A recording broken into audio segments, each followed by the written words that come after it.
네, 오늘 말씀 보도록 하겠습니다. 사도행전 15장 1절에서 21절 말씀을 저와 여러분이 교독하도록 하겠습니다. 사도행전 15장 1절에서 21절 말씀 제가 먼저 읽고 교독하겠습니다. 어떤 사람들이 유대로부터 내려와서 형제들을 가르치되 너희가 모세의 법대로 할례를 받지 아니하면 능히 구원을 받지 못하리라 하니, 바울 및 바나바와 그들 사이에 적지 아니한 다툼과 변론이 일어난지라. 형제들이 이 문제에 대하여 바울과 바나바와 및 그 중에 몇 사람을 예루살렘에 있는 사도와 장로들에게 보내기로 작정하니라. 그들이 교회의 전송을 받고 베니게와 사마리아로 다니며 이방인들이 주께 돌아온 일을 말하여 형제들을 다 크게 기쁘게 하더라.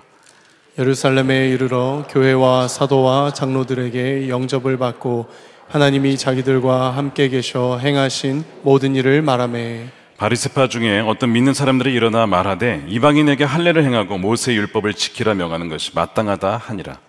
사도와 장로들이 이 일을 모여 많은 변론이 있은 후에 베드로가 일어나 말하되 형제들아, 너희도 알거니와 하나님이 이방인들로 내 입에서 복음의 말씀을 들어 믿게 하시려고 오래전부터 너희 가운데서 나를 택하시고, 또 마음을 아시는 하나님이 우리에게와 같이 그들에게도 성령을 주어 증언하시고 믿음으로 그들의 마음을 깨끗이 하사 그들이나 우리나 차별하지 아니하셨느니라. 그런데 지금 너희가 어찌하여 하나님을 시험하여 우리 조상과 우리도 능히 매지 못하던 멍에를 제자들의 목에 두려느냐. 그러나 우리는 그들이 우리와 동일하게 주 예수의 은혜로 구원받는 줄을 믿노라 하니라. 온 무리가 가만히 있어 바나바와 바울이 하나님께서 자기들로 말미암아 이방인 중에서 행하신 표적과 기사에 관하여 말하는 것을 듣더니, 말을 마침에 야고보가 대답하여 이르되 형제들아, 내 말을 들으라. 하나님이 처음으로 이방인 중에서 자기 이름을 위할 백성을 취하시려고 그들을 돌보신 것을 시므온이 말하였으니, 선제들의 말씀이 이와 일치하도다. 기록된 바, 이후에 내가 돌아와서 다윗의 무너진 장막을 다시 지으며 또 그 허물어진 것을 다시 지어 일으키리니, 이는 그 남은 사람들과 내 이름으로 일컬음을 받는 모든 이방인들로 주를 찾게 하려 함이라 하셨으니, 즉 예로부터 이것을 알게 하시는 주의 말씀이라 함과 같으니라. 그러므로 내 의견에는 이방인 중에서 하나님께로 돌아오는 자들을 괴롭게 하지 말고 다만 우상의 더러운 것과 음행에 목매어 죽인 것과 피를 멀리하라고 편지하는 것이 옳으니. 함께 읽겠습니다. 이는 예로부터 각 성에서 모세를 전하는 자가 있어 안식일마다 회당에서 그 글을 읽음이라 하더라. 아멘. 하나님의 말씀입니다. 사도행전 세상으로 보냄받은 성령 공동체 24번째입니다. 오직 은혜만이 닫힌 문을 연다 라는 제목의 말씀을 나누겠습니다. 하나님 아버지께서는 지금도 역사하고 계심을 믿으십니까? 지금도 여러분들 마음속에 또 이미 하나님의 은혜는 우리보다 앞서서 그리고 선행하여서 임재하고 계신 줄로 믿습니다. 그것이 성경의 진리의 말씀이죠. 그런데 동시에 하나님의 역사가 일어날 때에 마귀도 함께 일한다는 사실입니다. 마귀는 하나님의 역사가 사람들에게 일어나지 않도록 하여튼 할 수 있는 모든 방법을 동원해 간계를 발휘해서 막으려고 합니다. 하나님께서 구원을 문을 여실 때 바로 그런 일이 일어나기 때문에 우리가 그것을 어떻게 대비하고 또 그런 일이 벌어졌을 때 어떻게 해결할 수 있을까, 그것에 대한 주제가 오늘 말씀의 주제가 되겠습니다. 분열과 갈등이 일어났을 때 또한 이 은혜와 율법의 관계를 우리가 이거 어떻게 설정을 해야 되는 것인가, 이 부분을 오늘 말씀을 통해서 분명하게 세움받는 오늘 이 저녁이 되기를 원합니다. 사도행전 14장 후반부에 보게 되면 1차 선교 여행 이후에 이제 바울과 바나바가 갔다 와서 이제 안디옥 교회에서 선교 보고를 합니다. 이렇게 보고를 합니다. 27절에 그들이 바울과 바나바죠. 그들이 이르러 교회를 모아 하나님이 함께 행하신 모든 일과 이방인들에게 믿음의 문을 여신 것. 누구에게요? 이방인들에게, 그러니까 유대인이 아닌 사람들, 이방인들에게 믿음의 문을 하나님이 여셨다는 거죠. 그것을 보고하고 제자들과 함께 오래 있으니라. 이것이 14장 마지막 부분입니다. 하나님께서 이방인들에게 구원의 문을 여셨다, 믿음의 문을 여셨다. 이 놀라운 역사를 바울과 바나바가 이렇게 보고 선교 보고를 한 것입니다. 자, 이런 역사가 일어난 다음이 바로 15장인데 15장에 바로 들어가자마자 1절에 보니까 어떤 일이 벌어지냐면 안디옥 교회에 한 유대, 아마 예루살렘에서 왔을 겁니다. 유대로부터 몇 사람이 와가지고 무슨 주장을 하냐면 모세의 법대로 할례를 받지 않으면 예수님을 믿어도 그것은 구원받은 것이 아니라고 그들이 가르치기 시작한 것이죠. 예수님을 믿었어도 할례를 받지 않으면 그것은 구원받는 것이 아니다라고 주장을 한 거예요. 이것 때문에 이제 초대교회에 가장 치열한 논쟁이 벌어지기 시작합니다. 할례를 구원의 조건으로 볼 것이냐, 아니면 예수님을 믿는 것으로 그 은혜로 충분한 것이냐, 이 논쟁이 바로 이 사도행전 15장의 논쟁인 것입니다. 그 안디옥 교회는 유대교 배경에서 예수님을 믿고 그리스도인이 된 사람들도 있고 이방인 중에서 믿어서 그리스도인이 된 사람들도 있었습니다. 여기에서 이것을 잘 해결을 하지 못하면 교회가 갈라지게 되는 것이죠. 유대인 그리스도인들과 이방인 그리스도인들로 갈라질 수 있는 이런 문제에 있게 되는 거예요. 근데 여러분, 이런 초대교회의 문제만이 아니라 지금도 예수님을 믿으면서도 그것만으로는 부족하기에 뭔가가 더 있어야 한다라고 주장하는 아이디어와 생각과 사람들은 2000년 내내 있었고 지금도 있습니다. 믿기는 믿는데 세례를 받고 직분도 받아야 하고 그래야 진짜 구원받는 거 아니냐, 야, 직분 안 받으면 너 구원받은 거 맞아, 이런 식으로 주장하는 사람도 있고요. 좋은 행실, 즉 믿기는 믿지만 행실을 더해야 구원받는 거다. 어떻게 믿음으로만 구원받냐? 거기에는 나의 행실, 즉 믿음 100%, 행실 100%가 되어야 구원받는 거지 어떻게 믿음으로만 구원받냐? 라고 주장하는, 뭔가 맞는 것 같은데 아닌 것 같기도 한 알쏭달쏭한 이야기를 하는 사람도 있고요. 요즘에 이단 중에 대표적인 이단이죠. 우리 성남에. 자꾸 제가 이런 얘기를 하면 자꾸 제가 공격이 와가지고, 그런데 어쩔 수가 없어요. 제가 가르쳐야 되니까. 하나님의 교회가 있습니다. 하나님의 교회가 이단인데 어머니 하나님을 얘기하죠. 창세기에 하나님께서 우리가 우리의 형상을 따라 인간을 만들자 했을 때 그 우리가 아버지 하나님, 어머니 하나님, 성자 하나님, 이 어머니라는 거예요. 그러니까 어떤 사람들은 그 삼위일체를 모르면 어머니 하나님이구나 넘어갑니다. 이렇게. 또 하나 이분들이 주장하는 게 뭐냐면 유월절을 지켜야 한다 주장을 해요. 왜냐? 성경에 이 유월절은 영원히 지켜야 될 규례이니라 이렇게 성경에 써 있거든요. 그러니까 유월절은 영원히 지켜야지 구약에서만 지킬 게 아니다. 너희들이 유월절을 지키지 않으면 너희는 구원받은 게 아니다라고 주장하는 거예요. 여러분 뭐라고 대답하시겠어요? 뭐라고 대답하실래요? 유월절을 지켜야 합니까? 안 지켜도 됩니까? 안 지켜도 돼요? 진짜요? 잘못 말하면 이단되는 거 아시죠? 여러분, 예수님께서 유월절 그 날에 제자들을 불러 모으셔서, 그렇죠, 뭐라고 하셨어요? 내가 유월절 어린 양이다. 사실은 그 유월절 어린 양이라는 것이 누구를 가리킨 거예요? 예수님, 나를 가리킨 거였다.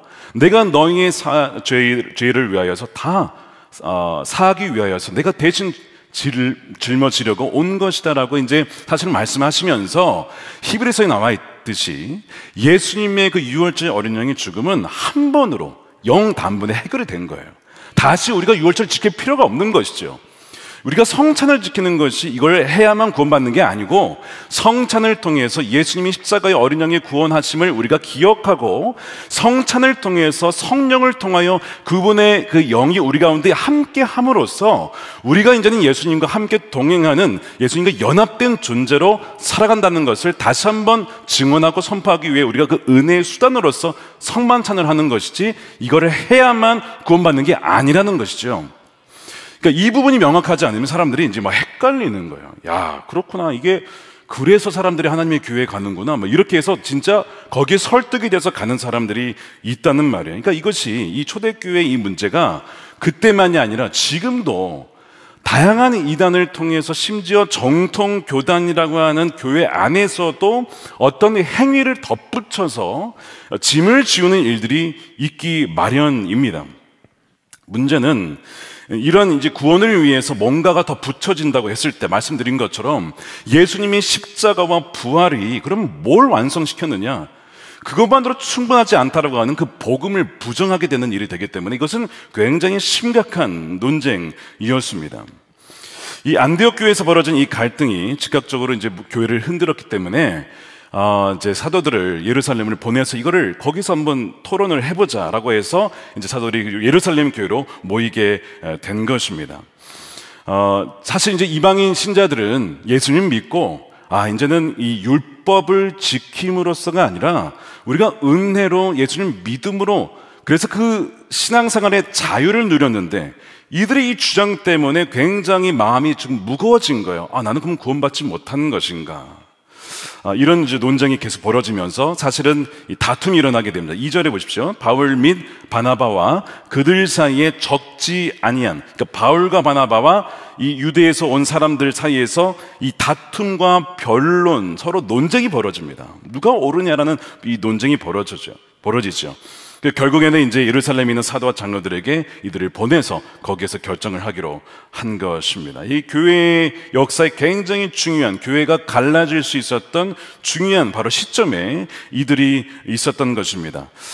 이 유대에서 왔던 이 할레파라고 불리는 이 사람들의 걱정은 무엇이냐면 이런 것이었습니다. 그동안 우리는 하나님의 백성으로서 율법을 지켜왔는데 이방인들은 이러한 율법을 지키는 것도 없고 노력도 없고 이런 배경도 없이 그저 그냥 은혜로 하나님의 백성이 된다고 하니 이 심적으로 이게 받아들여지지 않는 것이죠.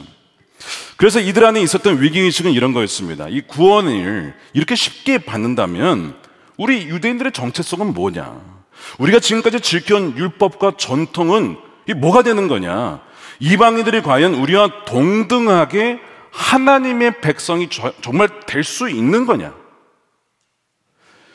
그러니까 마치 이제 이 포도원 비유에서 먼저 일하러 왔던 사람들이 나중에 5시에 온 사람들에게 저 사람 똑같이 한 데나리온을 준다면 우리는 왜 먼저 와서 이렇게 고생을 한 겁니까?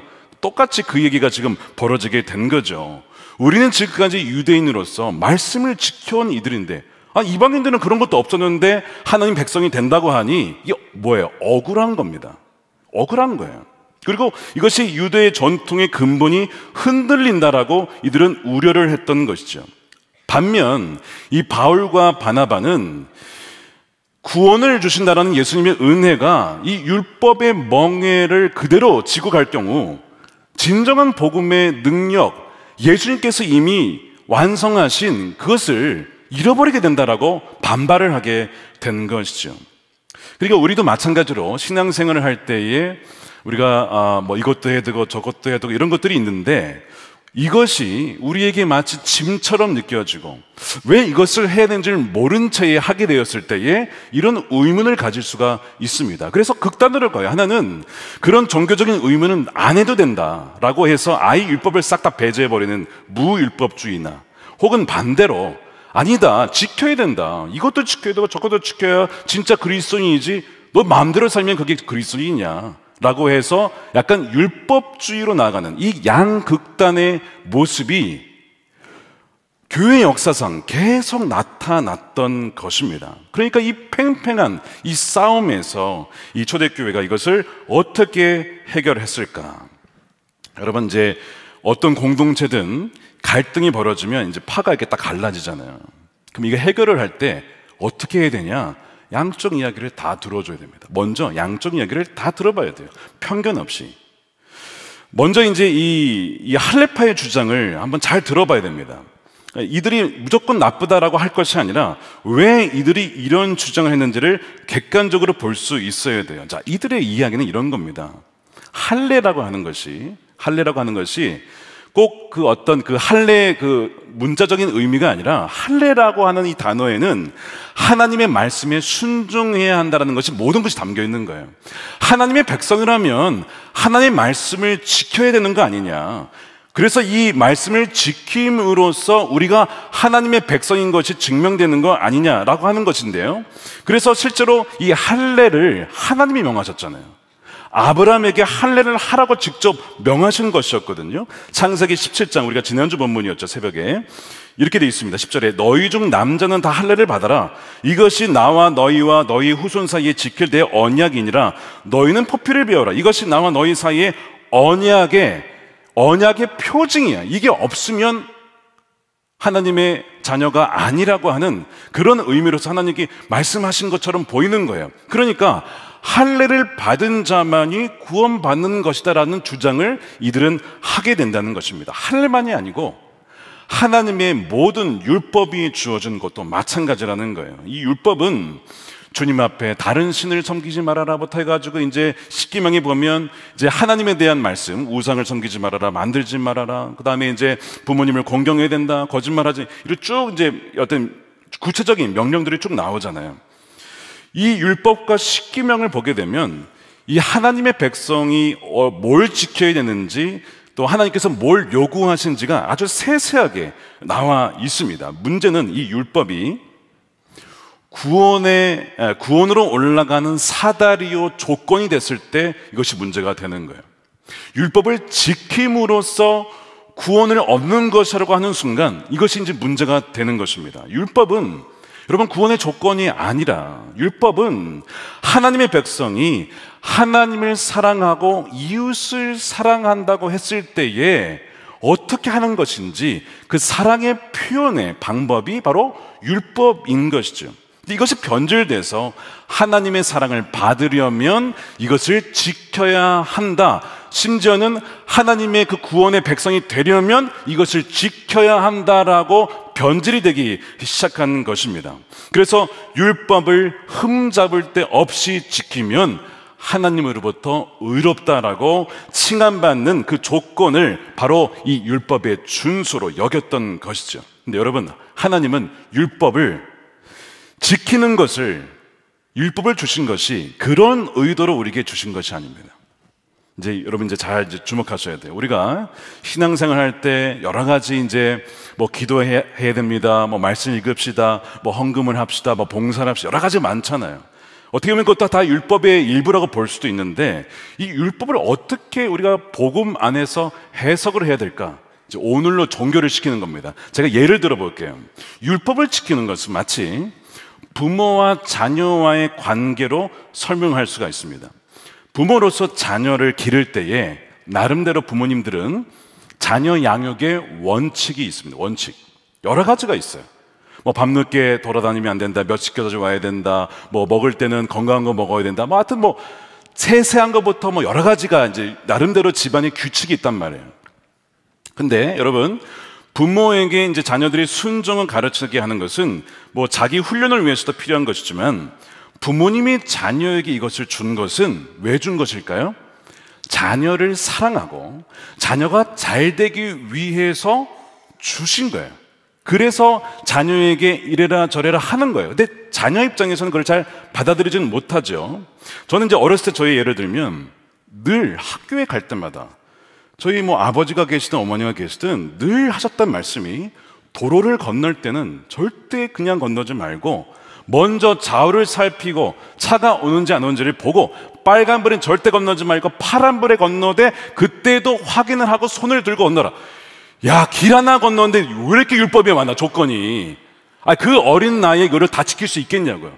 근데 매일같이 나갈 때마다 이 말씀을 하시니까 제가 부모님을 사랑하고 또 부모님을 존중하니까 저는 그것을 지켰어요.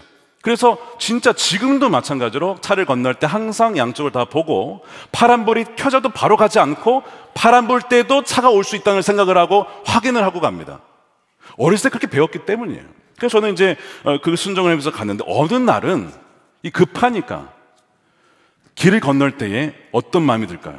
이거 뭐 꼭 기다리고 다 살피고 또 꼭 손 들어야 돼? 쟤는 안 드는데 혼자 손 들면 창피하잖아요. 어느 순간은 손도 안 들고 그냥 건너고 싶은 유혹이 든단 말이에요. 들어요. 자, 그러면 이 부모님이 말씀하신 규칙을 한번 율법하고 한번 비교해 봅시다. 제가 이 손을 들고 좌우를 살피고 건너므로써 부모님의 아들이 된 겁니까? 이거 말도 안 되는 거죠. 말도 안 되는 거죠. 제가 그거를 지켜야만 나는 부모님의 아들이냐? 아니죠. 그걸 지키기 이전에 이미 저는 우리 부모님의 아들이 된 거예요. 이미 된 거예요. 그거는 하나님의 선물이에요. 태어난 거예요. 부모님을 통해서. 그래서 이제 부모님께서 저를 사랑하기 때문에 주신 규칙 중에 하나가 길 건너는 규칙이었는데, 왜 줬다고요? 아들이 길을 건널 때 교통사고를 당하지 않도록, 다치거나 죽지 않도록. 왜? 너무 사랑하니까 저에게 주신 거예요.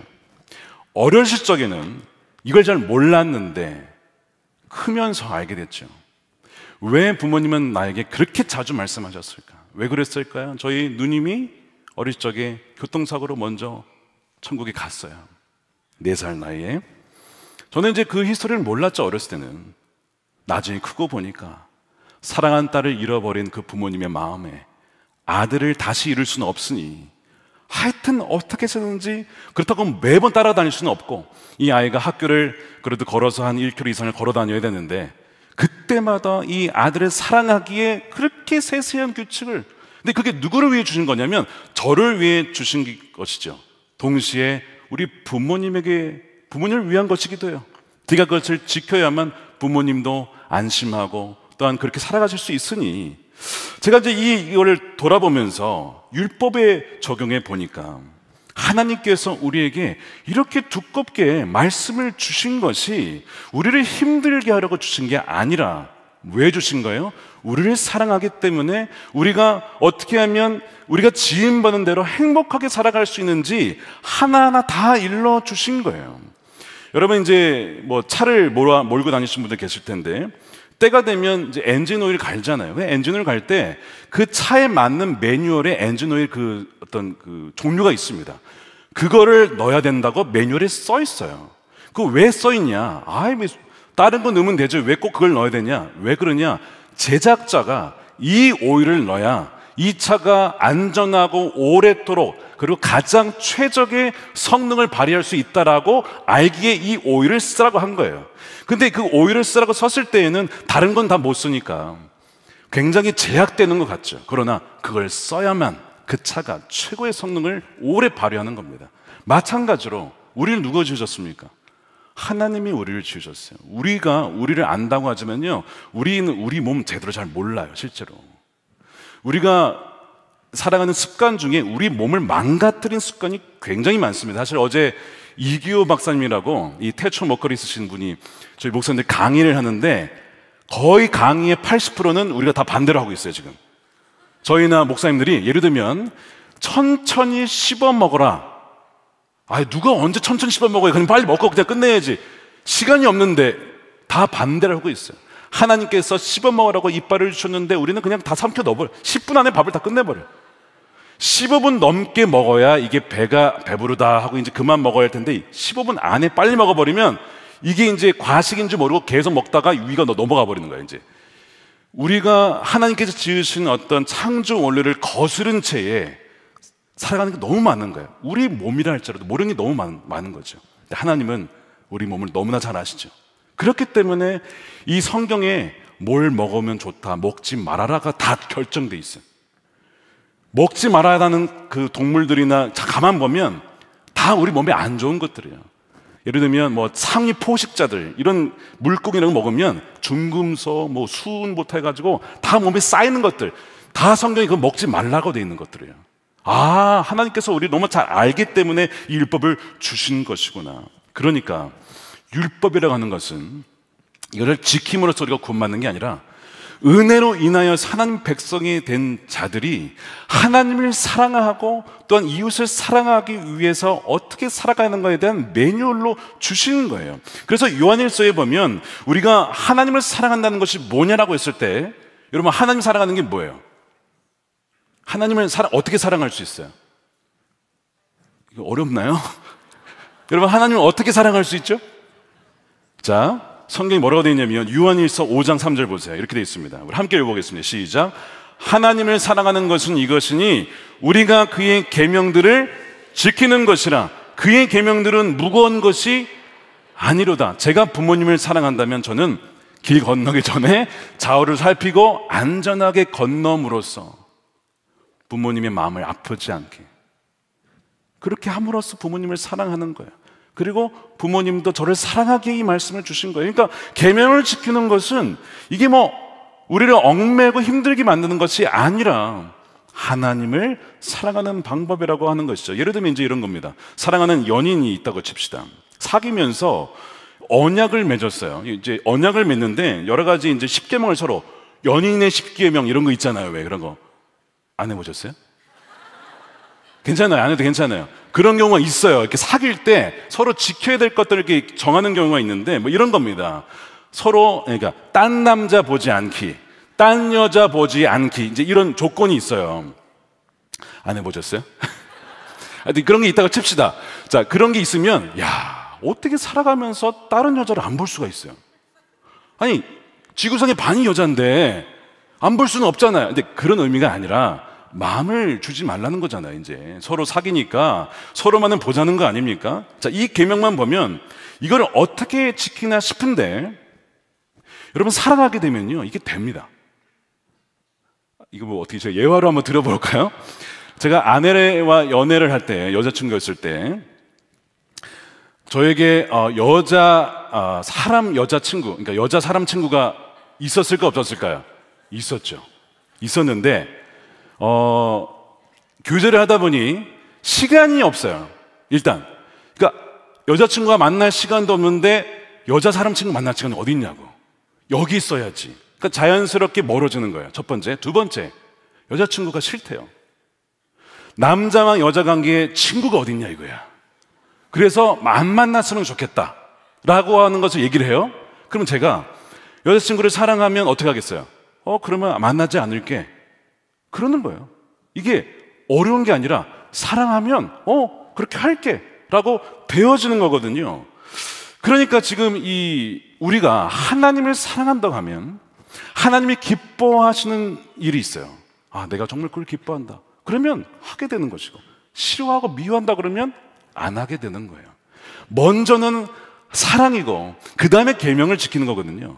우리가 계명을 지키려고 하면 이거 진짜 어려운 일입니다. 욥기 31장 1절에 욥이 뭐라고 얘기하냐면, 내가 내 눈과 약속하였나니 어찌 처녀에게 주목하랴. 나에게는 아내가 있다. 나에게는 아내가 있기 때문에 결혼을 했고, 나에게는 오직 여자는 아내밖에 없기 때문에 처녀에게 주목하지 않겠다라고 언약을 스스로 한 거예요. 멋진 남자죠. 그러니까 하나님께서 이 욥과 같은 사람이 없다라고 이렇게 칭찬을 하신 거예요. 여러분, 결혼이라고 하는 것은 저는 이렇게 정의하고 싶습니다. 결혼이라고 하는 것은 죽음을 통과해야 된다. 무슨 얘기냐? 여러분, 결혼이라고 하는 것은 이런 겁니다. 남자가 결혼하는 순간 이제 서약을 하잖아요. 지구상의 다른 여자들에 대해서는 다 죽는 겁니다. 이제 오직 그 여인 외에는 다른 여자들에 대해서는 다 죽는 거예요. 이게 결혼이에요. 죽어야 돼요. 여자가 결혼하는 순간 지구상의 다른 남자들에 대해서는 다 죽는 거예요. 물론 일반적으로 어떤 뭐 사업상이 만날 수 있지만 마음의 감정으로 뭐 좋아한다고 이제 그건 다 끝난 겁니다. 인정하기 싫으신가요? 여러분, 결혼이 그런 거예요. 근데 만약에 이것을 결혼이 죽음을 통과해야만 누릴 수 있는 건데 이거를 하지 않고 결혼을 했는데 다른 남자와 다른 여자에게 계속 마음을 준다면 이것은 결혼이 사는 게 아니죠. 그건 지옥이 되는 겁니다. 하나님께서 결혼이라고 했을 때는 서로만을 배타적으로 사랑하도록 그렇게 지으셨어요. 근데 서로만 사랑하는 것이 아니라 아내도 사랑하고 저 여인도 사랑하고 저 여인도 사랑하고. 왜? 사랑이니까. 어때? 사랑이면 다 사랑할 수 있는 거 아니야? 그렇게 만들지 않으셨다고요. 그래서 뭐가 있는 거예요? 질투라고 있는 겁니다. 질투. 하나님은 어떤 분이세요? 질투하시는 하나님이에요. 진짜 사랑한다면 질투할 수밖에 없어요. 여러분들이 사랑하는 남자가 있는데 서로 교제를 하는데 그 남자가 다른 여자랑 하하하고 놀고 있어. 나는 마음이 넓어서 난 괜찮아. 여러분, 그거 사랑 아니라고. 질투해야 됩니다. 그건 안 되는 거죠. 똑같은 거예요. 여러분, 신앙이라고 하는 것은 한 분 보기. 자, 따라하겠습니다. 한 분 보기. 이거 아니면 한눈 팔기입니다. 여러분, 한눈 팔기는 신앙이 아니에요. 시편 27편 다윗이 내가 바라는 것 한 가지 뭐예요? 하나님의 성전에서 거하는 것, 그분만을 바라보는 것이라고 했죠. 그게 원땡이라고 했잖아요. 이게 이제 신앙이에요. 그래서 다윗이 하나님 마음에 합한 사람이라고 불렸는데, 이스라엘의 역사를 보면 그러니까 한 분 보기가 아니라 한눈 팔기.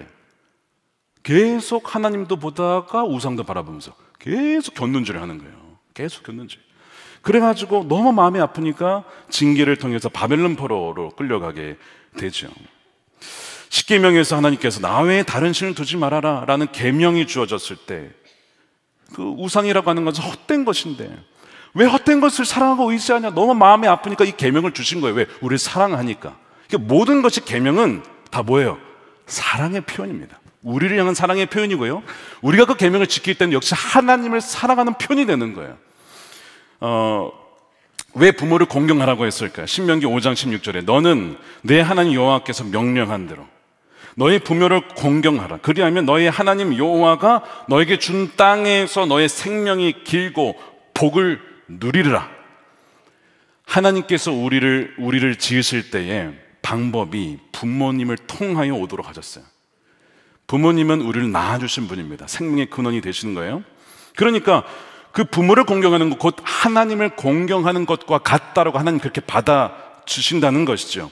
그래서 이 부모에게 공경을 할 때에 너의 생명이 길고 너에게 복이 있을 것이라고 약속하셨습니다. 이 십계명이 있는 내용이에요. 이것은 지금도 마찬가지인 계명이죠. 우리가 설 명절에 부모님을 찾아뵙는 것이 계명 때문에 갑니까? 여러분, 사랑하면 더 자주 뵙게 되는 것이고 더 찾아뵙고 싶고 더 자주 뵙지 못해서 마음이 아파하는 것이죠. 제가 미국에 있을 때 가장 힘들었던 것이 명절 때 부모님을 찾아뵙지 못하는 것이었습니다. 아, 내가 정말 불효한다. 그런 마음이 굉장히 눌려 있었거든요. 사실 이민자들의 아픔이 있어요. 실제로 장례가 나도요, 못 와요. 못 오는 경우가 있고요, 아니면 와도 이미 돌아가신 이후에 오는 경우가 다반사입니다. 얼마 전에도 저희 그전에 섬기던 교회 청년 아버지가 돌아가셨는데 이미 돌아가신 다음에 왔어요. 그런 거예요.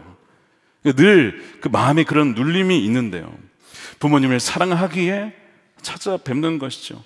뭐 명절에 찾아가야 되니까 찾아가는 것이 아니라 사랑하기에 찾아가는 것이죠. 그러니까 이 계명이라고 하는 것은 우리를 향한 하나님의 의도이자 우리가 가장 행복하고 복되게 살아갈 수 있는 그 길을 알려주시는 거예요. 그러니까 여러분, 순종하면 뭘 누리는 거예요?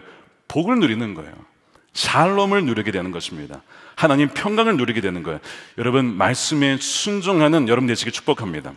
이 순종할 수 있는 힘이 우리에게는 없지만 무엇을 통해 주어졌습니까? 성령을 통해서 말씀을 살아낼 수 있는 힘이 이미 우리에게 주어졌습니다.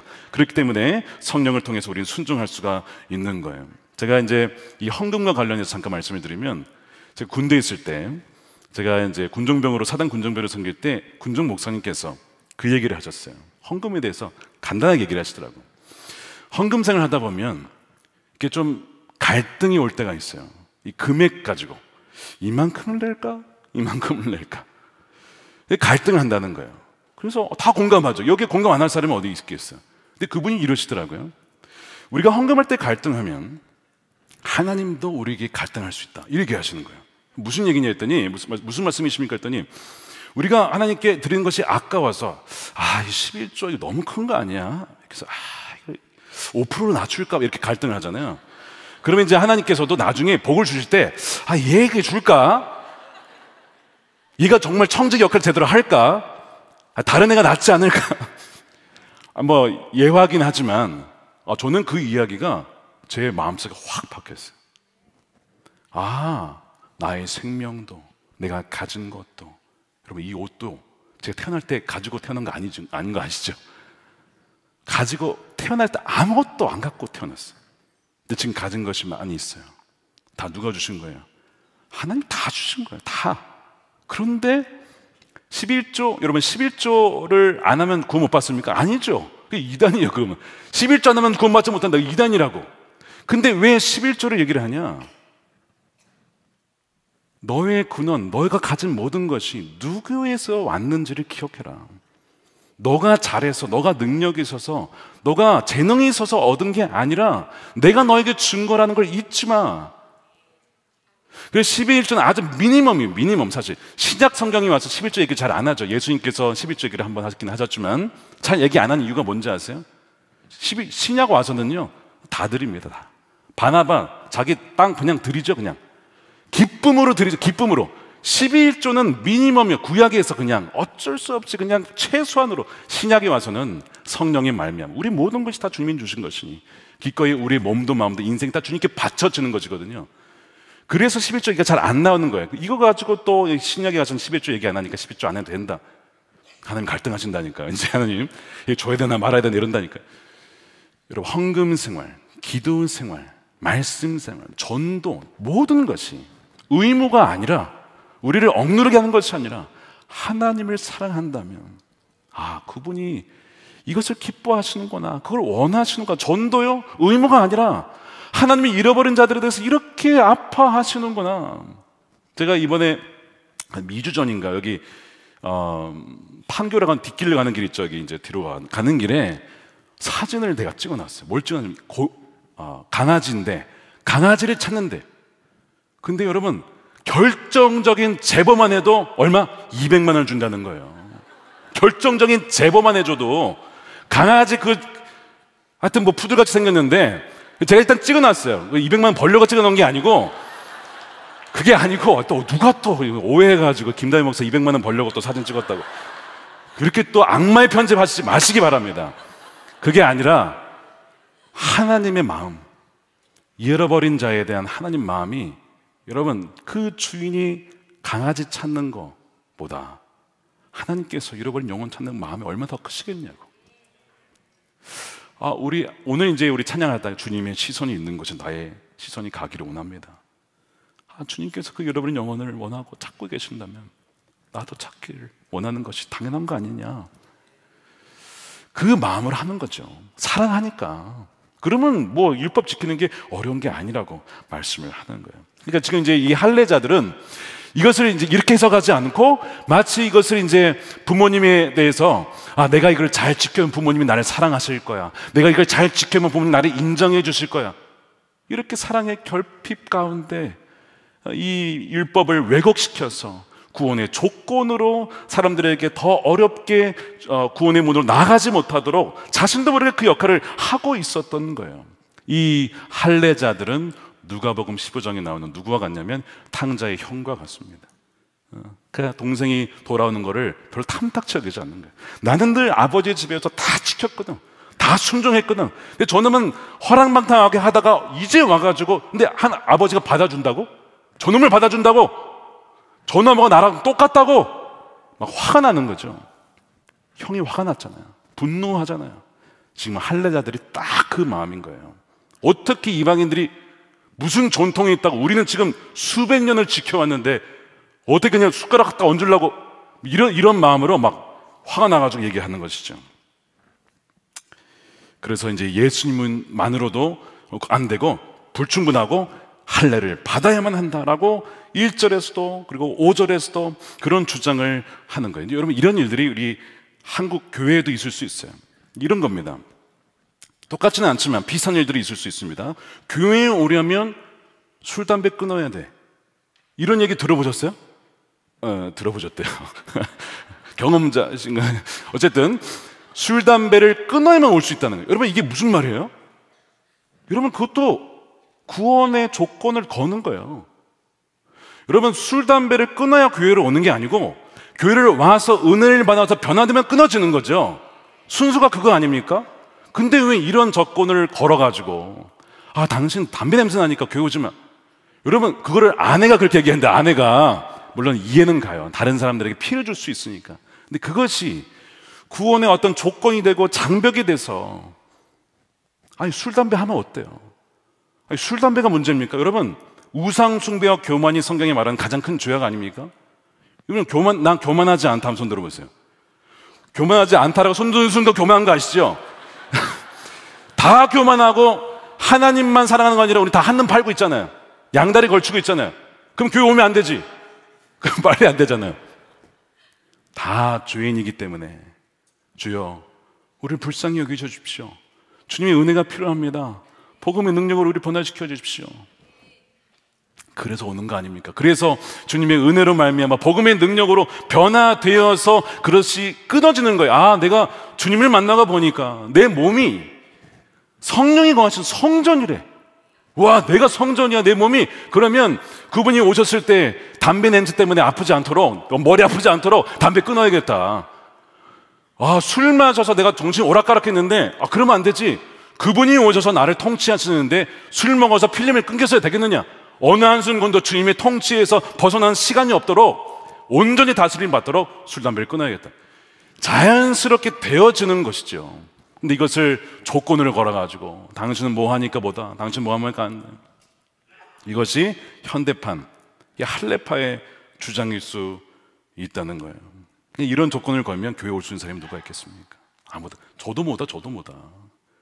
목회자들도 얼마나 죄가 많은지 몰라요. 죄송하지만 정말 그래가지고 그냥 새벽기도 와가지고 주여 우리를 불쌍히 여겨주십시오, 자비를 베풀어 주시오 기도하는 거예요.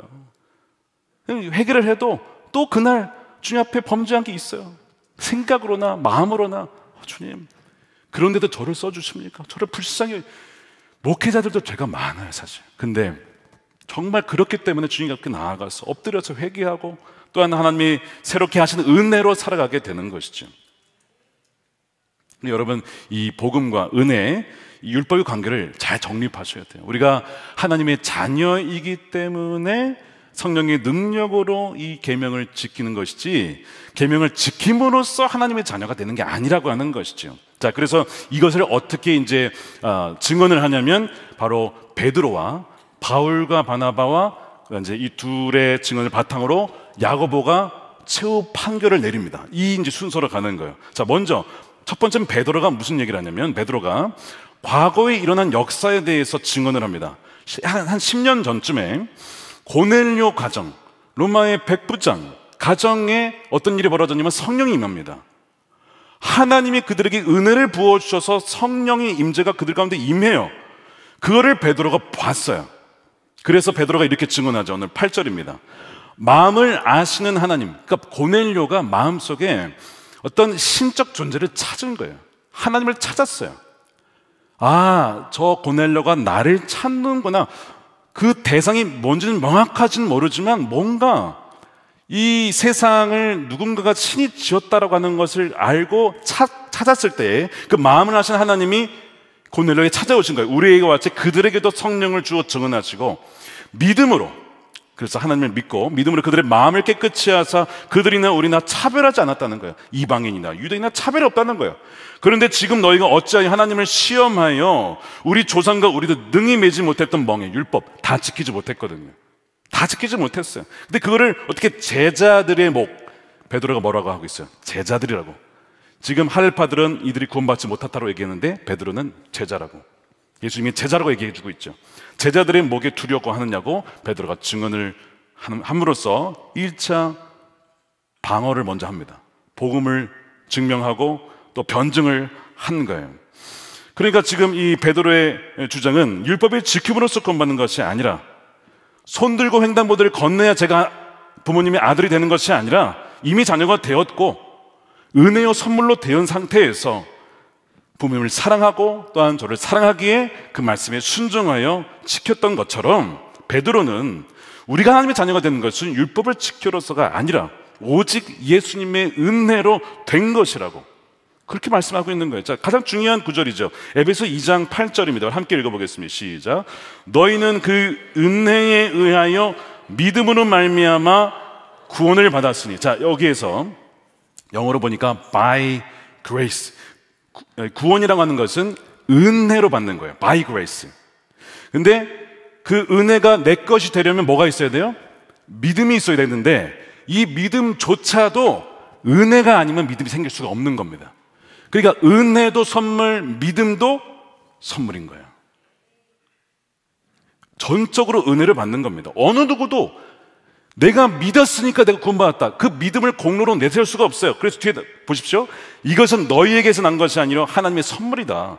행위에서 난 것이 아니니 이는 누구든지 자랑하지 못하게 함이라.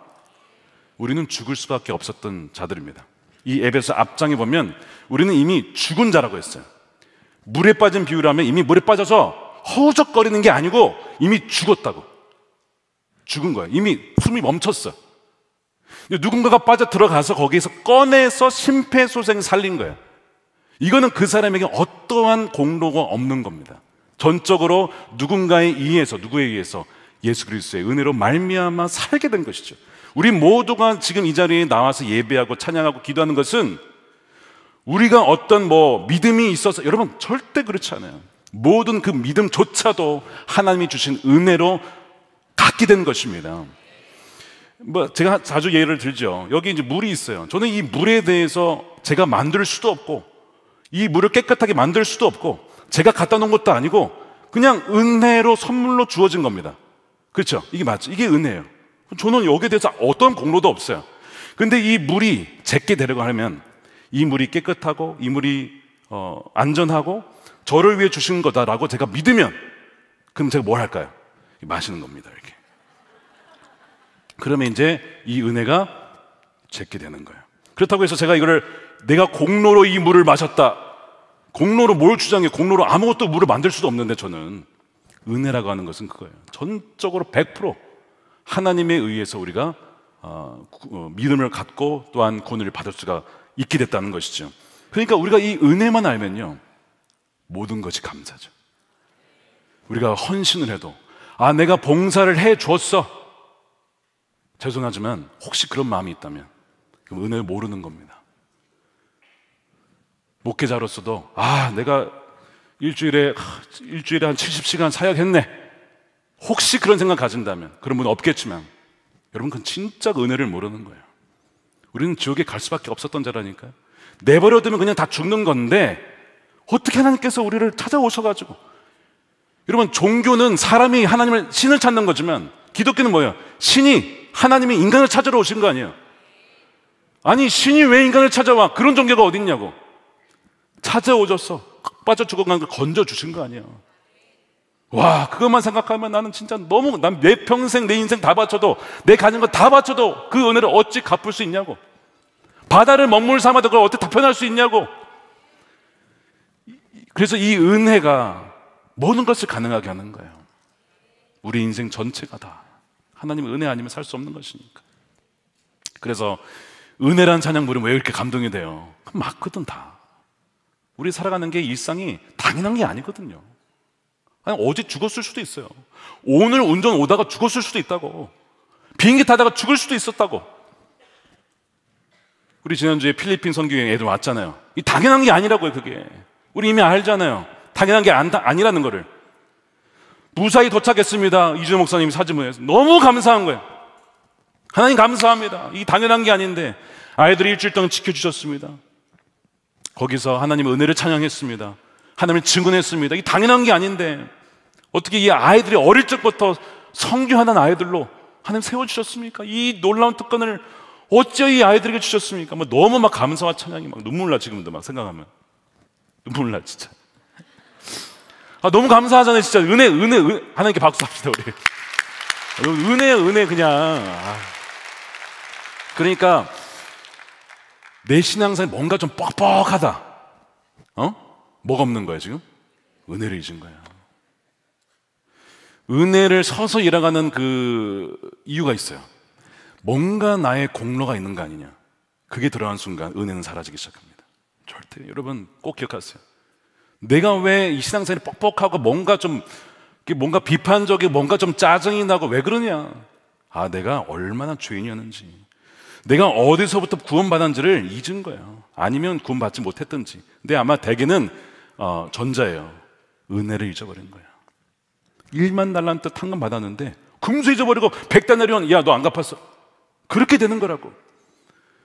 그러니까 여러분 내 신앙생활이 좀 뭔가 기도가 잘 안 되고 뭐 그러면 은혜를 묵상해 보세요. 은혜. 성경에 나와 있는 이 구원의 은혜를 묵상해 보면 누구에게 뭐라 말할 것도 없어요. 누구를 정죄하냐고. 내가 더한 죄인인데 누구를 정죄하고 뭐라 하냐 이거야. 나를 구원해 주셨는데 저는 훨씬 나은 사람이지. 이렇게 되는 거죠. 베드로가 첫 번째 그 증언을 한 것이고, 두 번째 바울과 바나바가, 베드로는 과거에 있었던 얘기를 했어요. 근데 바울과 바나바는 방금 1차 성경여행을 마치고 지금 하나님께서 일으키시는 표적과 기사를 증언합니다. 그것이 12절이에요. 온 무리가 가만히 있어 바나바와 바울이 하나님께서 자기들로 말미암아 이방인 중에서 행하신 표적과 기사에 관하여 말하는 것을 듣더니, 이 복음을 전하는데 하나님께서 확증해 주신 것이 표적이었습니다. 표적은 단지 기적이 아니라 기적과 같은 일이지만 표적은 무언가를 가리키는 것이죠. 루스드라에서 걷지 못하던 사람이 걷게 됐어요. 자, 그거는 기적인데 표적은 기적에다가 플러스 뭔가를 보여주고 있는 거예요. 하나님과 동행하지 못하던 사람이 하나님과 동행하게 된다라고 하는 그거를 미리 보여주신 것이죠. 복음으로 말미암아, 은혜로 말미암아, 마치 우리 모두가 다 루스드라의 그 걷지 못했던 사람처럼 그냥 말씀을 들어도 움직이지 못하고 그랬던 자들인데 은혜로 말미암아 걷게 되었던 것처럼, 우리가 주님과 동행하게 되는 것처럼 이 표적을 주심으로써 우리가 증언한 이 복음이 옳다라고 하나님이 확증해 주셨습니다. 이거를 바울과 바나바가 두 번째 증언을 하는 거예요. 법정에서, 이제 소위 법정에서 얘기하는 거죠. 세 번째, 야고보가 이제 할례파 이야기도 들었어요. 베드로 얘기 들었어요. 야고보 얘기 들었어요. 그럼 뭐야? 이제 대법관의 최후 판결, 이게 인용이냐 기각이냐, 이게 결정을 하는 거예요. 뭐라고 하죠? 야고보가 미래에 벌어질 구원 역사에 대한 결론을 내립니다. 결론, 최후 결론을 내려요. 베드로와 바울과 바나바의 증언을 듣더니 이 증언이, 야고보가 누구냐면 예수님이 동생이잖아요. 여러분, 사복음서 읽어보면 원래 안 믿었어요, 예수님을. 형님 그냥 예루살렘 가셔서 하시지 왜 이런 식으로 해서 이렇게 하시냐고. 아까 약간 굉장히 그 시니컬한 사람이 야고보입니다. 언제 변했습니까? 부활하신 예수를 만난 다음에 바뀌었어요. 고린도전서에 나오죠. 부활하셔서 야고보에게 보이셨다. 그때 변한 거야, 야고보가. 근데 그 야고보가 결론을 내리기를, 이 구약 성경에 보니까 선지자들이 예언을 많이 했는데 지금 이 예언들의 내용과 베드로와 이 바울과 바나바가 하는 내용이 일치한다는 거야. 일치한다. 그러면서 한 가지 인용한 말씀이 아모스 선지자의 이야기를 꺼내죠. 그것이 16절입니다. 이후에 내가 돌아와서 다윗의 무너진 장막을 다시 지으며 또 그 허물어진 것을 다시 지어 일으키리니 이는 남은 사람들과 내 이름으로 일컬음을 받는 모든 이방인들로 하여금 주를 찾게 함이라 하셨으니, 이 아모스 선지자의 말씀을 인용한 겁니다. 근데 여기에서 주의 이름으로 일컬음을 받는 원래는 유대 백성들이거든요. 근데 거기 이방인들이래요. 이방인들도 주의 이름으로 일컬음을 받는 하나님의 백성이라고 표현을 했어요, 아모스 선지자가. 그 다음에 보시면 하나님께서 그래서 유대인과 이방인 모두에게 하나님으로 불리는, 하나님 백성이라고 불리는 교회를 부르고 계시다라고 말씀하는 거예요. 교회라고 하는 단어 에클레시아는 부름을 받은 모임, 부름을 받은 사람들이라는 뜻인데, 이 부름받은 것은, 이 이방인들이 부름받은 것은 하나님의 은혜로 불러주셔서 된 것이다. 이게 이미 구약에서부터 예언된 것인데 지금 베드로도 바울도 그 얘기를 하고 있으니 이거는 계속 예언자들을 통해 하나님 우리에게 주신 말씀과 일치한다, 이 맞는 얘기다라고 먼저 인정을 해주는 거죠. 하나님 아버지께서 예수님께로 이끌지 않으면 누구도 구원받지 못하는 거죠. 은혜로 구원받는 것인데, 요한복음 6장 44절 보십시오.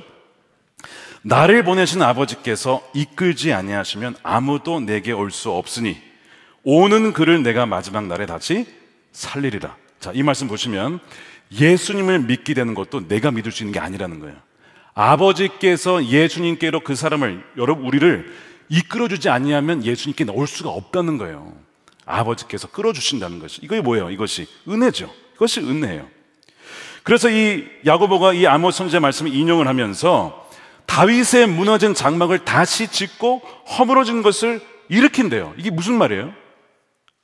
많은 사람들이 이 해석을 24시간 다윗의 예배를 회복한다, 뭐 이렇게 해석을 한동안 했었습니다. 그래서 24시간 예배를 하자, 이 봐라, 다윗이 24시간 예배하지 않았었냐, 이렇게 해석을 한 경우가 있었어요. 근데 이 말씀은 그 내용이 아니라 다윗의 무너진 장막이라고 하는 것은, 장막은 집이죠. 하나님께서 약속하신 게 뭐냐면 다윗의 후손을 통해서 영원한 왕을 줄 것이라고 다윗 언약을 통해 말씀해 주셨는데, 지금 그것이 어떻게 됐어요? 끊겼어요. 무너졌어요. 로마 제국을 통해서 이스라엘 백성들이 왕이 끊기면서 이제는 그것이 다 무너진 상태가 된 거예요. 근데 이거를 다시 세우시겠다, 무너졌던 다윗의 왕가를 다시 세우시겠다라고 말씀하신 것이죠. 사실은 하나님의 영광이 이가봇을 떠났어요. 떠나서 끊어졌는데 다시 하나님의 영광이 임하면서 다윗의 무너졌던 장막이 회복될 것이라고 말씀하셨던 것이 바로 이 아모스 선지자의 말씀이에요. 어떻게 그렇게 회복됐습니까?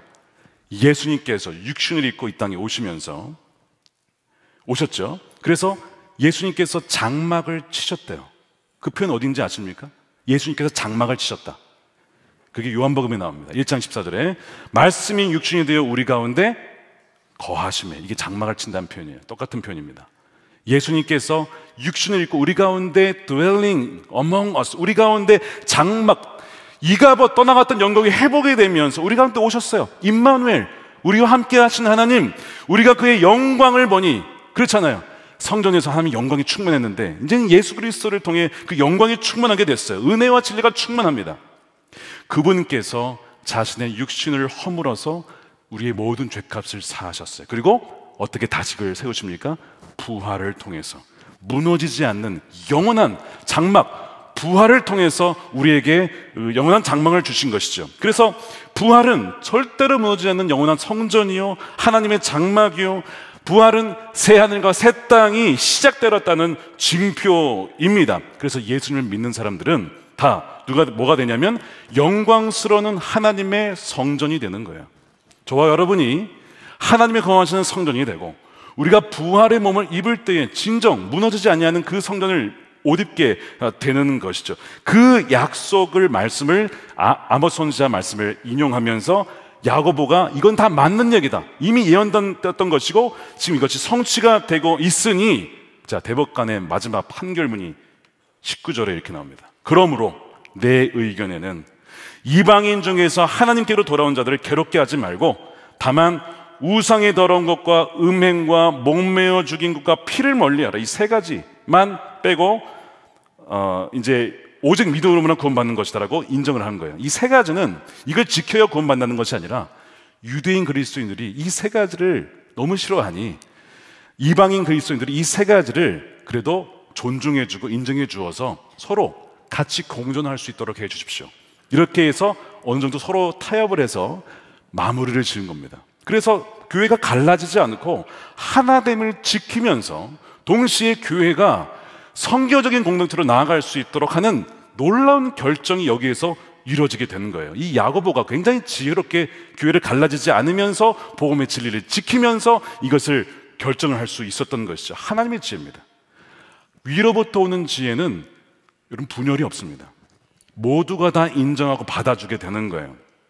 그래서 초대교회가 만장일치로 구원은 예수 그리스도를 믿는 믿음으로 하나님의 은혜 외에 다른 어떤 것도 요구할 수 없다라고 결론을 딱 짓는 것이죠. 이것이 이제 오늘 15장의 결론이 됩니다. 저는 이제 이 말씀을 준비하면서 하나님께서 은혜로 여신 문을 저나 우리 교회가 혹시 문을 닫고 있는 것은 없는지, 장애가 되고 있는 것은 없는지를 돌아보게 되었습니다. 제가 작년에 이제 새롭게 앞서서 출연했을 때 사회를 보시던 분께서 저에게 부탁하신 것이 하나 있었습니다. 아마 보신 분이 계실 텐데 이런 얘기를 하셨어요. 교회 문턱을 낮춰주세요. 교회 문턱을 낮춰달라는 거예요. 아마 저희 교회를 향해서 했다기보다는 일반적으로 한국 교회에 대해 주신 얘기 같았습니다. 교회가 의도하지는 않았지만 교회와 성도들도 모르게 은혜를 누릴 수 있는 구원의 문을 닫게 하는 것들이 있지는 않은지를 돌아보게 되는 거예요. 그때 이제 그쯤에 들었던 이야기가 하나 있는데 이런 것이 있었습니다. 우리 교회 부서에서 교회 아마 이제 음식 배달을 시켰나 봐요. 점심시간인가 그때쯤에 배달하신 분이 교회에 왔습니다. 오셔서 이분이 보통 이제 음식만 배달하고 가시는데 이런 얘기를 하시더래요. 저도 이 교회에 오고 싶네요 라고 배달을 하시면서, 굉장히 특별하시죠? 배달을 하시는데 저도 이 교회에 오고 싶네요 그러면서 오세요 했더니 그러면 교회에 오려면 양복을 입어야 되나요? 이렇게 물어보시는 거예요. 그분의 옷차림은 당연히 작업복이었습니다. 배달을 하신 분이었기 때문에. 근데 그분이 보기에 교회라고 하는 것은 뭔가 옷을 잘 차려입고 뭔가 좀 품위가 있는 사람들만 가는 건 아닌가라고 하는 그런 생각이 있었던 것 같아요. 그래서 이제 그 얘기를 들었던 분이 아닙니다, 편하게 입고 오시면 됩니다 라고 이제 말씀을 해주셨다고 해요. 저는 이제 계속 그 이야기가 마음에 남는 거예요.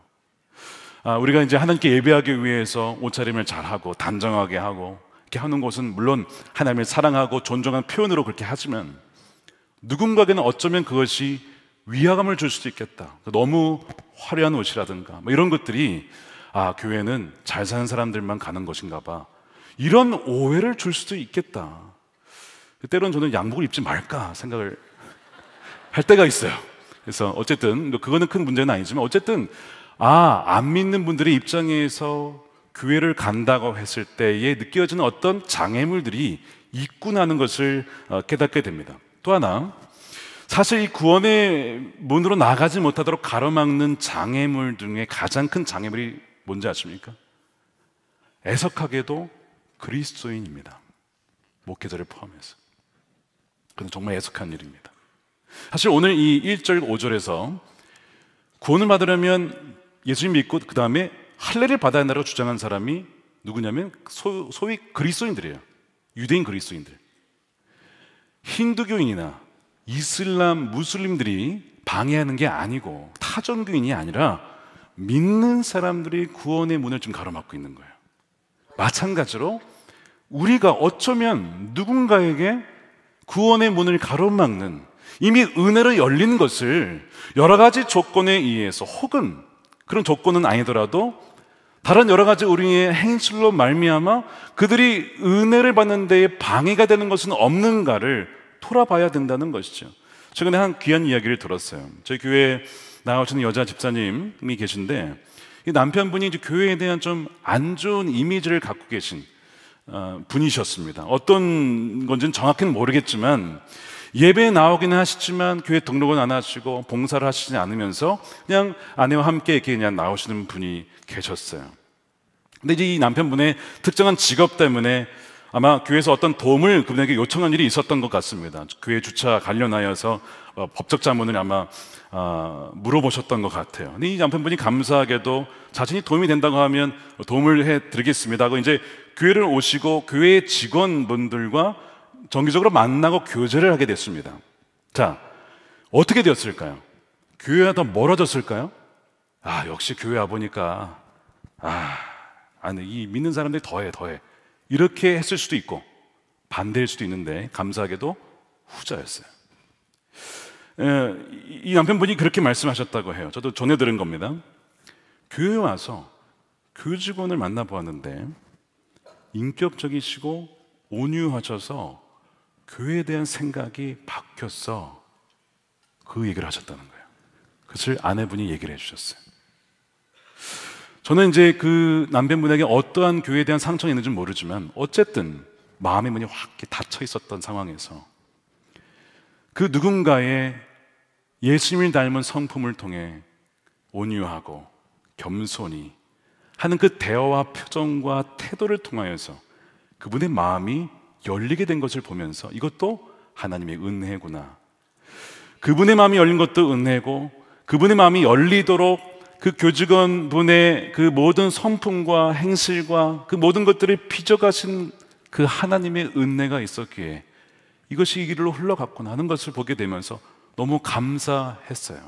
동시에 제 자신을 돌아보게 되었습니다. 과연 나는 내가 그 자리에 있었더라면, 과연 제가 그 교직원의 위치에 있었더라면 그분이 과연 나를 보고 그렇게 했었을까? 굉장히 도전이 되고 회개도 되고 또 제 자신을 돌아보게 되었습니다. 마찬가지로 오늘 이 말씀에 우리가 정리를 하면서 우리가 누군가에게 은혜의 문으로 나아갈 수 있는 통로가 될 수도 있고 가로막는 문이 될 수도 있다라고 하는 것. 우리가 바라기를 은혜의 문으로 활짝 열린 곳으로 나아갈 수 있도록 돕는 은혜의 통로가 되기를 원합니다. 사도 바울이 선교의 원칙에 있어서 이런 얘기를 한 적이 있어요.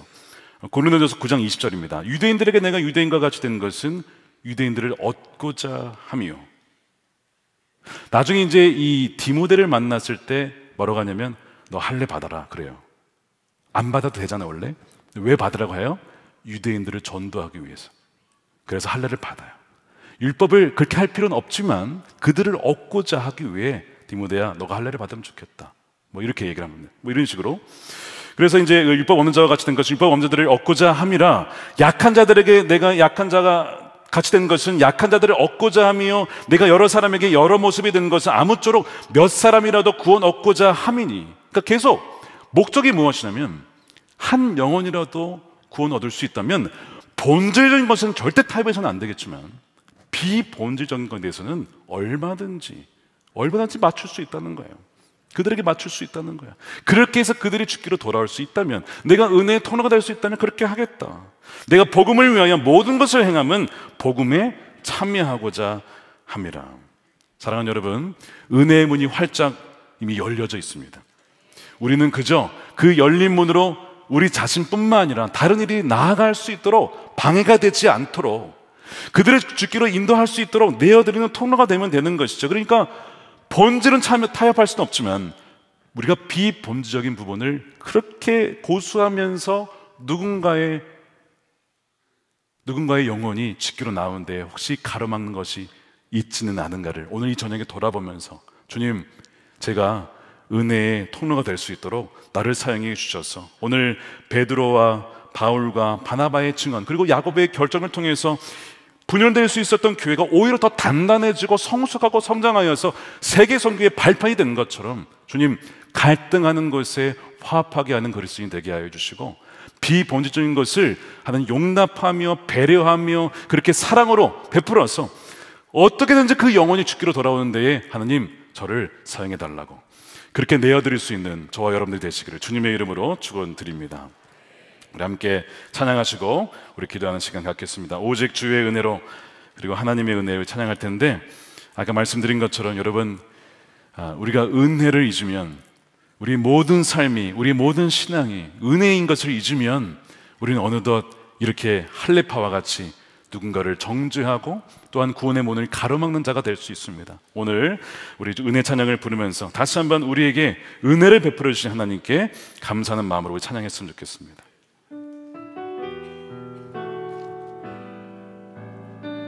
오직 주의 은혜로, 오직 주의 은혜로 지금 여기 서 있네. 한없는 경배, 한없는 찬양, 내 영혼 예배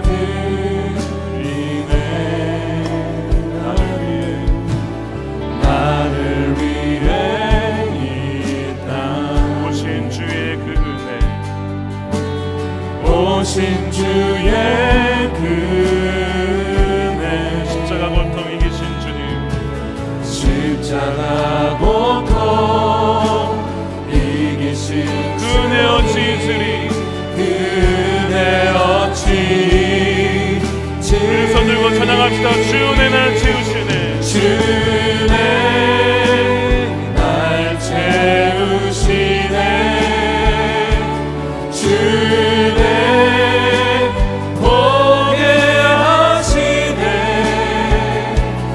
살아가는 동안 은혜로만 살리 십자가를 오직 주의 은혜로,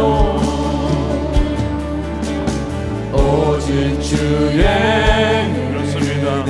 주의 은혜로 지금 여기에 서 있습니다. 지금 여기 서 있네.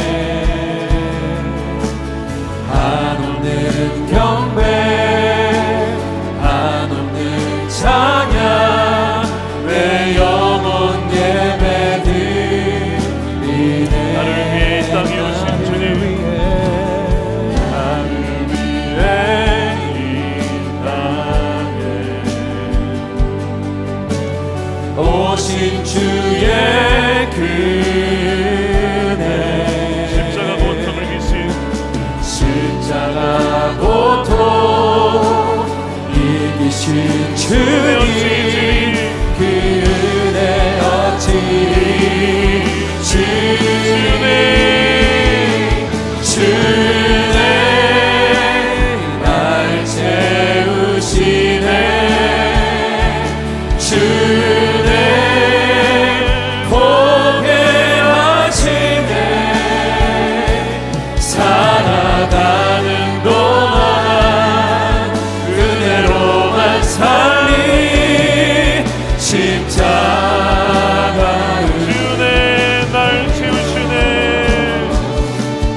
주네 날 채우시네 주네 보게 하시네 주네 보게 하시네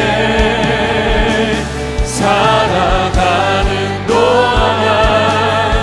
은혜로만 살리 십자가의 한량없는 은혜 한량없는 은혜 갚을 길 없는 은혜 갚을 길 없는 은혜 내 삶을 내워 사는 내 삶을 내워 사는 하나님의 은혜입니다 하나님의 은혜 나 주저함 없이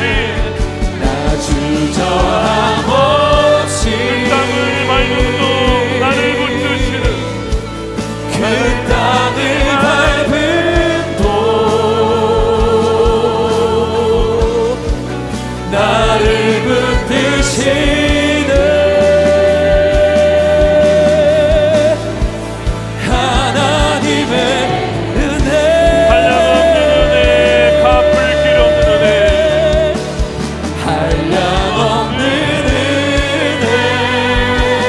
갚을 길 없습니다 갚을 길 없는 은혜 아멘 내 삶을 애워싸는 하나님의 은혜 나 주저함 없이 그 땅을 밟음도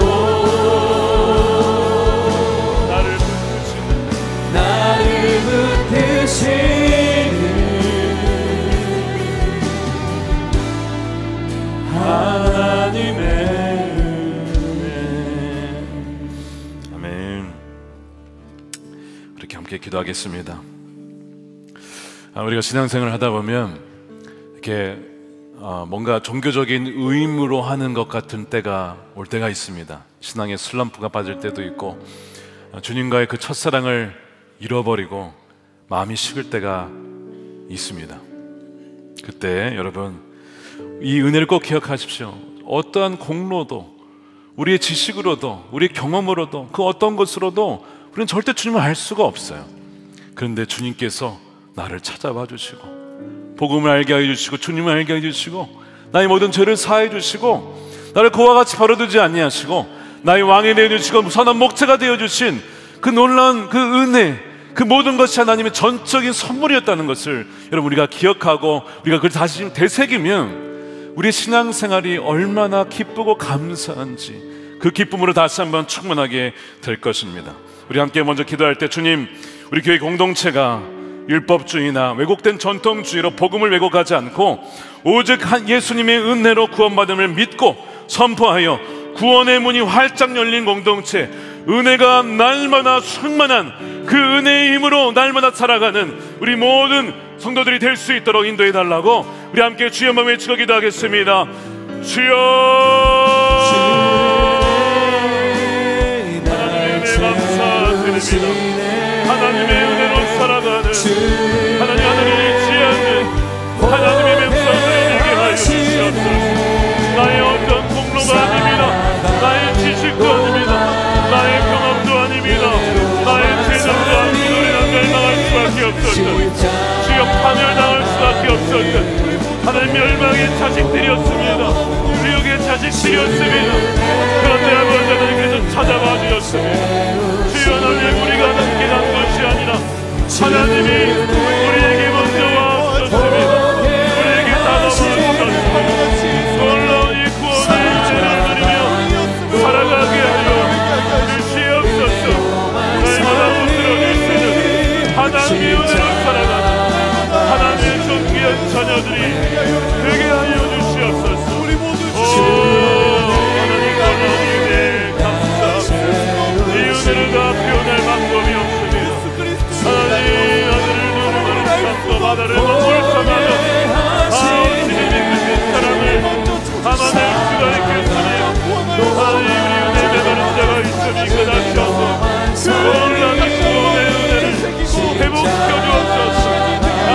눈물을 해롭게 하옵소서. 눈물의 감격을 부어주시옵소서. 이 은혜로 살아가게 하소서. 하나님, 우리가 얼마나 감사하며 어디서 무엇만하는 주여, 우리가 다 은혜를 잊지 않게 하시고 예수 믿고 사랑을 십자가에 왔던 사랑을 누리며 살아갈 수 있도록 하나님, 우리가 한 명도 빠짐없이 하나님의 은혜의 눈물을 흘러가는 그 하나님의 저녁이 되게 하소서. 두 번째로 기도하겠습니다.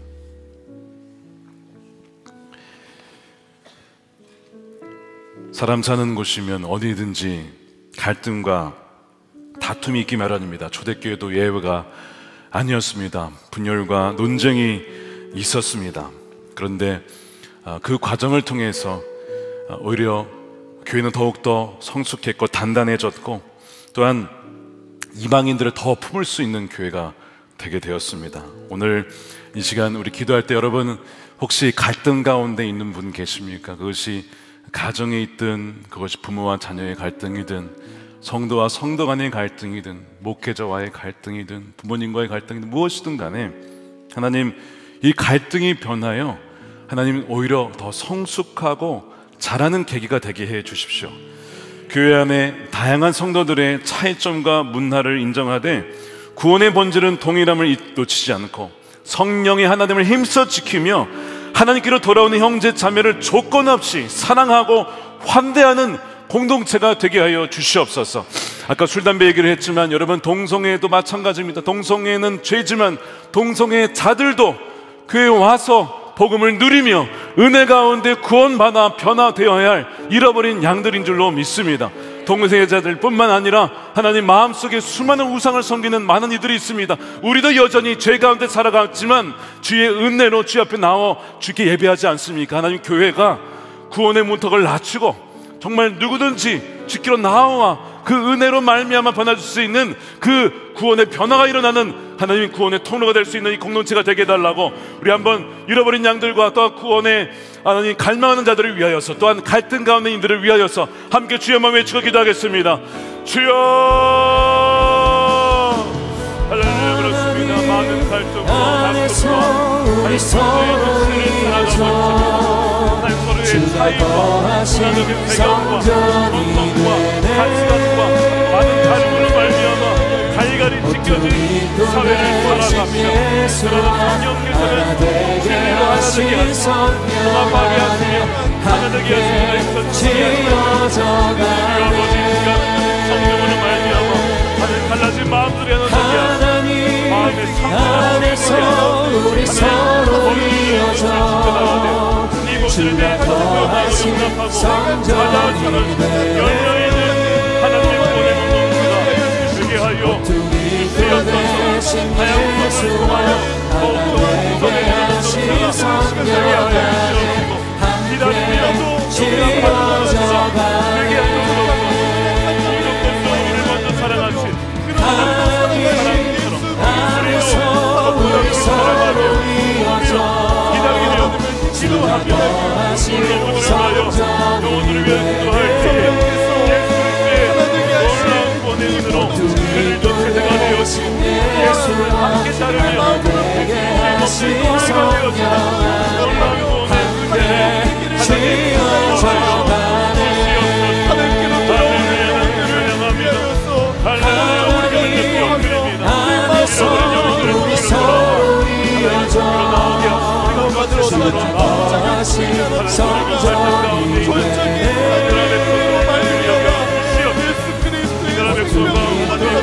되신 예수 하나님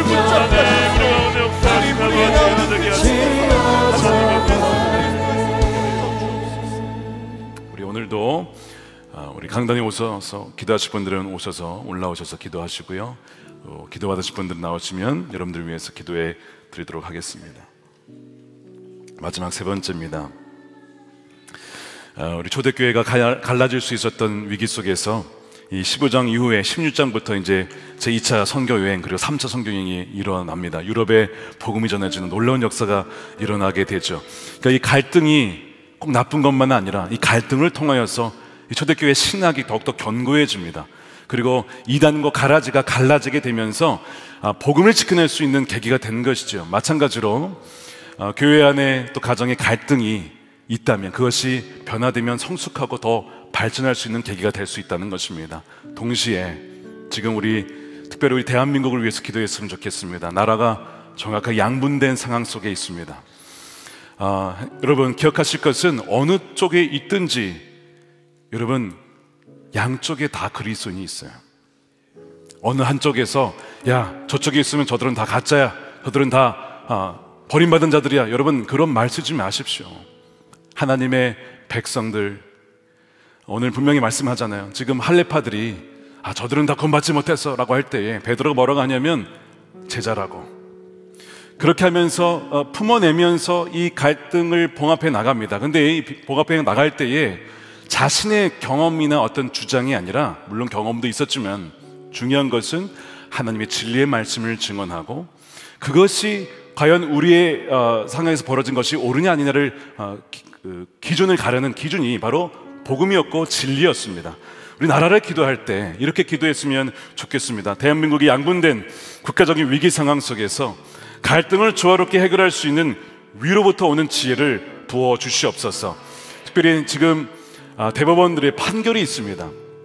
정말 법치국가로서 하나님의 헌법에 맞게 진리가 기준이 되어서 판정이 되게, 또 판결이 되게 해주시고 자로나 우로나 치우치지 아니하고 하나님의 말씀에 기초하여 또한 법에 기초하여 하나님 판정이 내려질 수 있도록 그렇게 기도해 주시고, 그리하여 분열을 극복하여 대한민국이 이 어려운 시기를 지나고 국민이 화합되고 통합되어지는 나라, 그래서 하나님께서 택하신 주께로 열방을 인도하는 제사장적 국가의 사명을 더욱더 신실하게 감당하는 나라로 발전할 수 있는 계기가 되게 해 주십시오. 지금 이 어려운 시기가 변하여서 모든 것을 합력하여 선을 이루실 하나님을 바라보면서 오늘 이 나라를 위하여서 공동체의 갈등을 놓고 이 시간 우리 함께 기도하도록 하겠습니다. 주님께서 이 나라의 어려움과 갈등을 극복하게 하여 주시고 또한 중요한 지도자들에게 지혜를 주시고 분별할 수 있는 분별력을 더하여 주시옵소서. 나라가 하나 되어질 수 있는 계기가 될 수 있도록 우리 함께 두여 한번 외치고 기도하도록 하겠습니다. 주여! 하나님 감사합니다.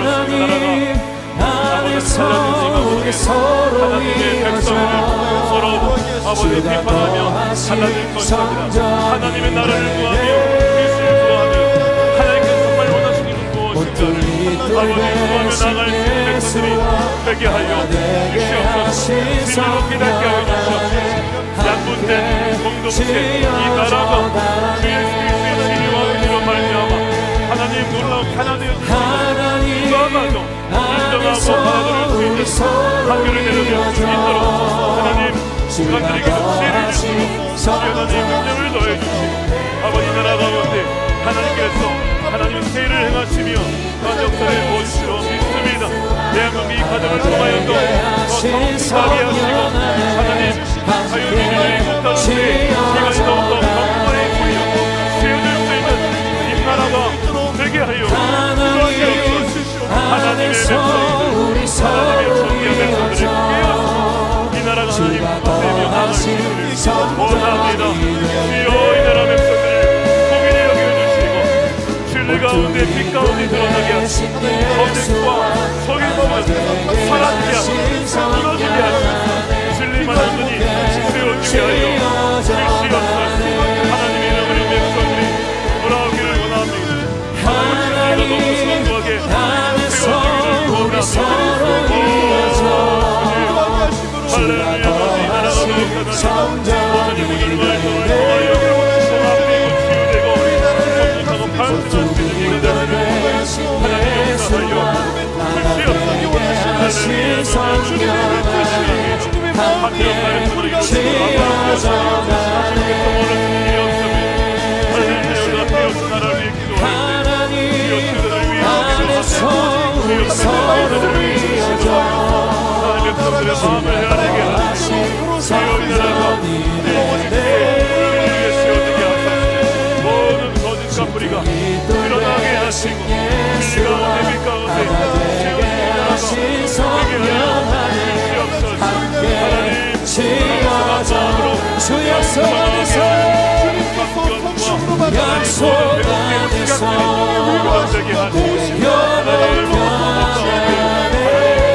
그때보다 크신 주님에게 다시 두려움 다 내려놓고 주님만 의지해 주 안에서 내려놓고 안전합니다. 주 약속 안에서 내 뜻보다 크신 주님에게 다시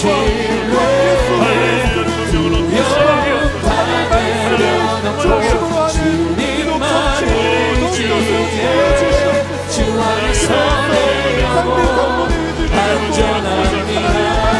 주 약속 안에서